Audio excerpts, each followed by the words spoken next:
Hello ladies and gentlemen, welcome back to the channel. My name is Psycho Gold and this is Psycho Gold Videos. Yes folks, it's that time again. It's slime time! And some people were concerned that I didn't say that last time, so there you go. It's slime time, ladies and gentlemen. And sadly it's not Monday night slime night because it's Tuesday. But we watched episode 8 last night, and then I couldn't get it done. Well, actually, no, that's not true. I watched episode 8 before then, but then I couldn't get episode 9 done because I was streaming and then it was too late. So I was like, you know what? I'm not going to try and do a tired reaction. I'm just going to leave it till the following day. And the following day it now is. So, without further ado, let's jump in with this week's episode of Slime and see what Rimuru is going to do with his newfound form and his new mission in life, I guess. So yeah, let's just jump in and find out, shall we? 3, 2, 1, go!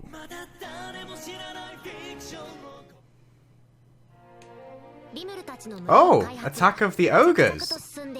Hey, the village is coming together now. Rimuru sat on the door.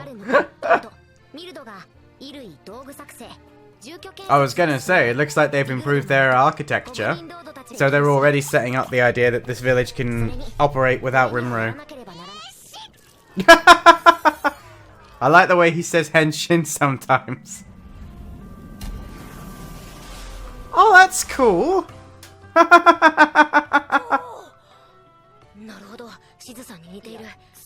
Yeah, I was gonna say, you don't have a gender. That made that was kind of obvious to me from the way the body was built.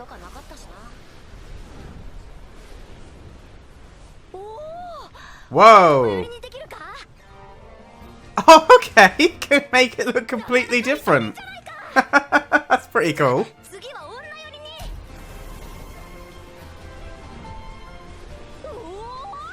Oh!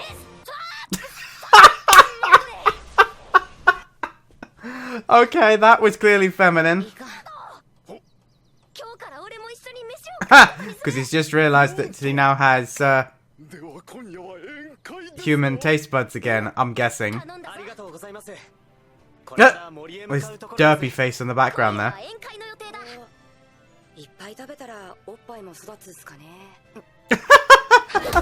Oh! Yes, Rimuru!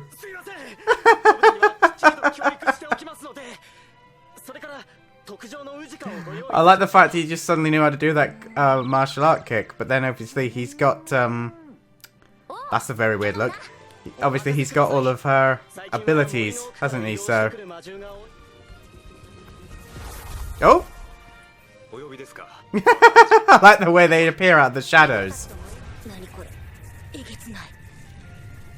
Whoa. Oh, Black Flame. Oh yeah. We saw that. I think Ifrit was using it. It just wasn't black. That's pretty cool. Oh, so he can use it to kind of... Yeah, to make it look like he's not a monster. So... Oh, what the hell? Wait a minute, I recognize them. The creatures from the opening have finally turned up. Yeah. This should be interesting. Whoa! The Great Wolf is not messing around. But he's outnumbered, unfortunately. Oh yeah, they are massively outnumbered. Whoa! Regardless of the fact that they need help, the fact that the hobgoblins are able to fight them is quite good.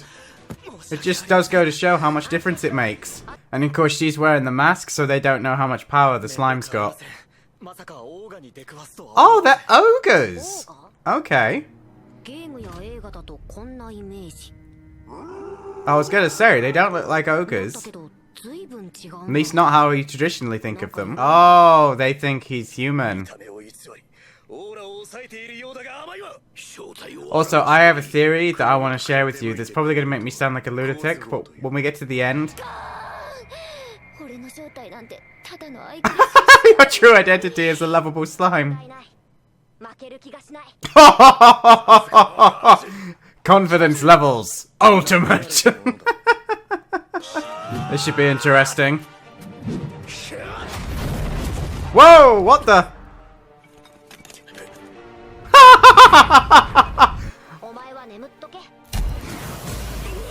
Okay, yeah, because he's got lots of skills that we still haven't actually seen him use.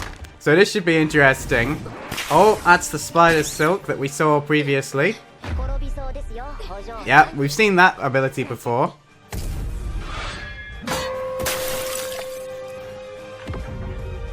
Oh, body armor! Now that's pretty cool. Look at him, he's just wrecking them! Yes, he did. He's not an idiot.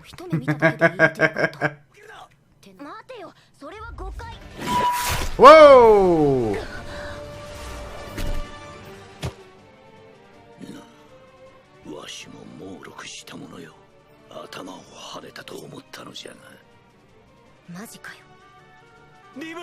It's okay. He's about to do a piccolo. His arm is important.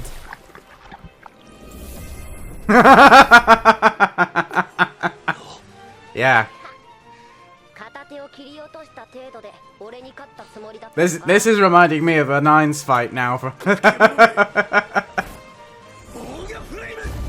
I wouldn't try using fire against him. That's a complete waste of time. This should be interesting. Here comes her aura. Or his aura. I don't know. I'm gonna be constantly swapping back and forth between his or her. Whoa, what the? Oh, Black Flame! We only just saw this ability get learned. Black Lightning? Yeah.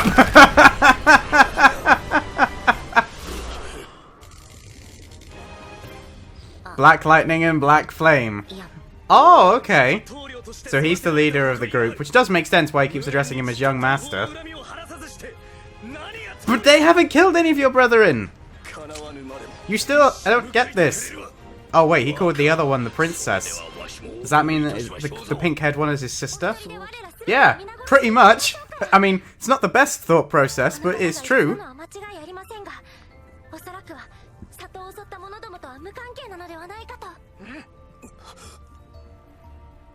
There you go. Brain power restored.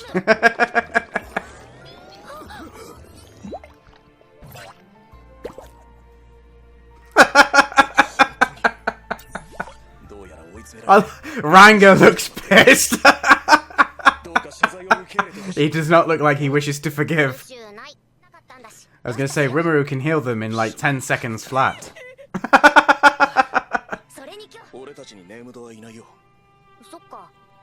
Oh, I think you're about to.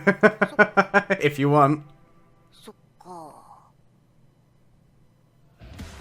Oh, okay. Well, there you go, folks. That was episode 9. Well, there you go, ladies and gentlemen. That was episode 9. An interesting episode that was, like I said before, like, the last episode was mostly feels and exposition, and this episode, basically went the other direction and was essentially just one long fight sequence, which I'm absolutely okay with. I think that that's a great way of doing it. I like the way that this show keeps everything balanced, and I still stand by what quite a few people said in the previous episode's comments, is that this season hasn't had really a bad episode yet. And I 100% agree, and I still think 9 episodes in, I completely agree with that statement, and that's actually pretty impressive when you think about it. I can't think of many anime that there isn't a single bad episode, or there isn't a single meh episode. They've all been really good, at least as far as I'm concerned, and this one's no exception.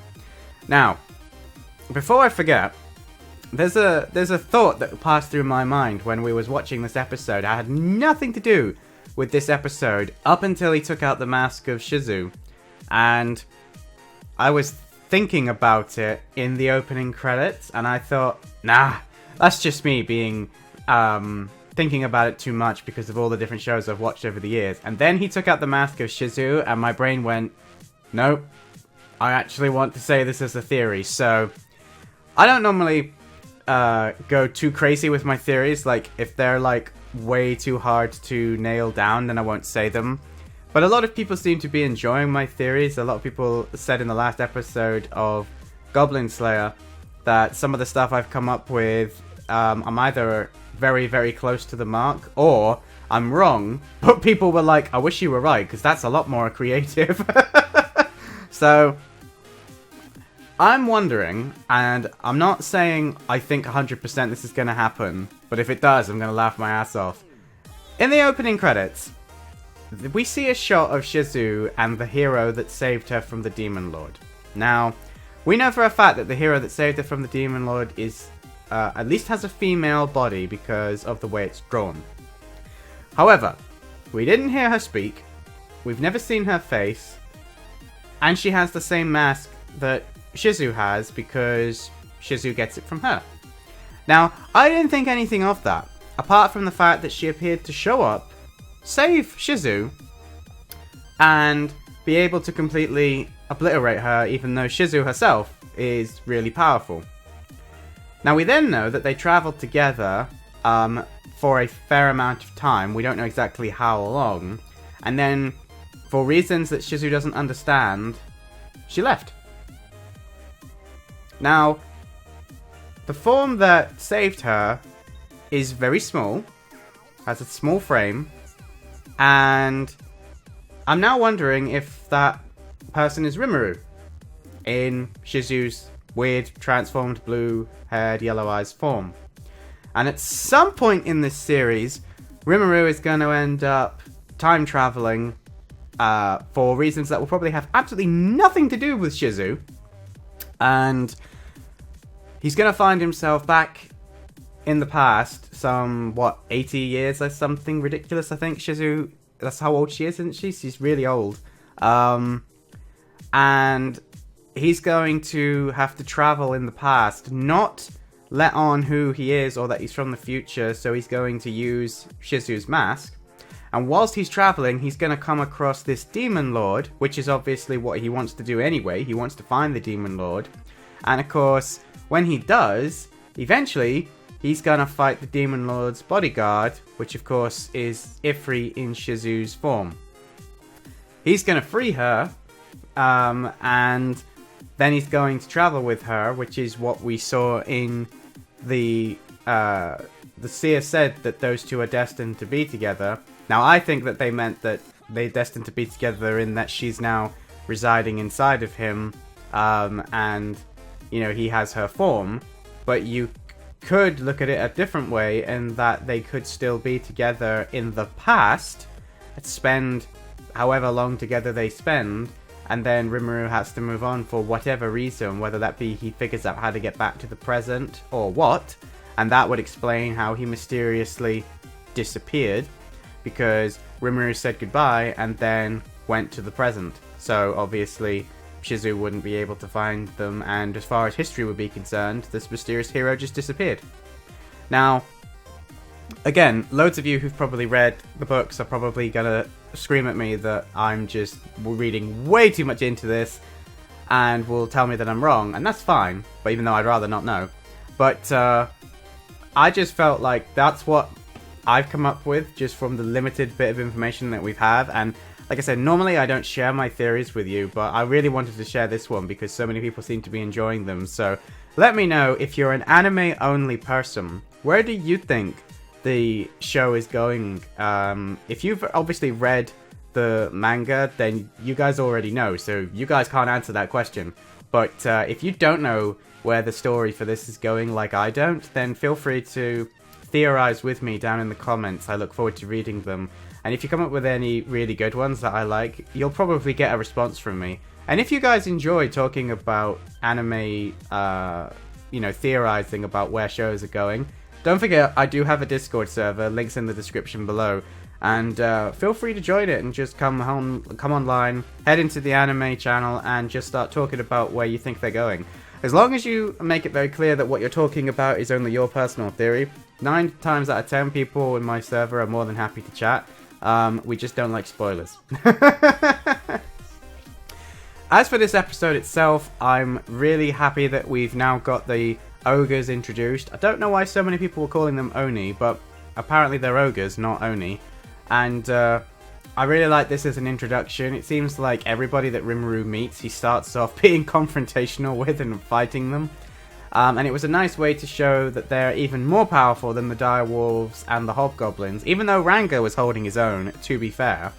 So I don't know if Ranga is able to be considered on equal powers with at least some of those ogres, because it didn't look like they all had the same power level.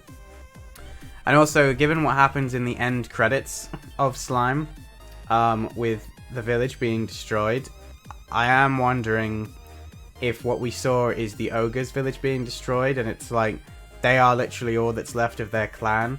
So maybe, you know, that's why they're going to join Rimuru permanently, because they don't really have anywhere else to go. They're a bit like the dwarves, but for a different reason. And obviously the goblins were kind of stuck on their own. They were going to all be eaten by the direwolves and vice versa. So it is kind of amusing that Rimuru is able to get all these different monsters to work together. And I like the fact as well that they made that little point at the end of, no, we don't have names. And he's like, ah, of course. Okay. And you could almost hear it in his voice, like, I know where this is going. So I wonder if they're going to get named. Maybe in the next episode, maybe later in the series. I suppose it depends what they want to do. Like, if they decide to join Rimuru's little village, then he'll probably name them and make them part of the family. But maybe they won't want to, because it sounds like they're very independent, especially the leader. I also really like, again, the fact that they look very Japanese samurai-esque.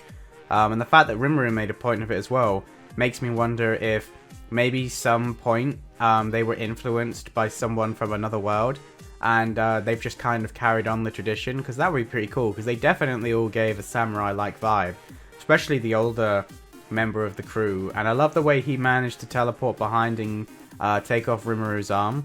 Like, that was unexpected. Like, he's got a little bit more power to him than he's letting on. But then when Rimuru just opened up his aura and his black flame and his black lightning, it was like, ho ho ho! Yeah, you guys don't actually stand a chance if he threw either of those two things at you.